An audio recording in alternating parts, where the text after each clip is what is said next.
Welcome to this conference to mark 50 years of the Brussels-New York connection. They say a single stone can change the course of a river. Well, the Faull conference is such a stone. And it was Barry Hawke who placed it in the global stream of antitrust. For people of my generation, Barry Hawke has been somebody extremely important. To me, I mean, this is like coming home. To what extent have the two sides of the Atlantic influenced each other, but also where do we cherish to be different? Or where should we have copied what the other one has been doing?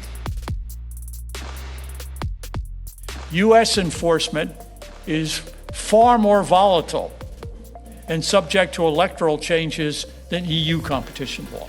If you read the memoir of Jean Monnet, Jean Monnet explains that he had to introduce competition law in the treaty of the CSC because the American ambassadors at the time to France and Germany made very clear that, you can pull together coal and steel, but we don't want cartels. We want to make sure that there's competition.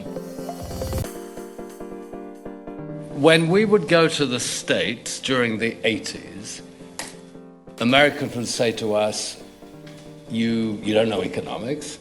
And we would say, routinely, but we're building a single market. The merger task force proved that the Commission could do something with deadlines. And then they've got economists. They had to have economists. I do think the global coordination has contributed to the European Commission becoming more open to new theories of harm, to economic analysis, to effects tests and even consumer welfare.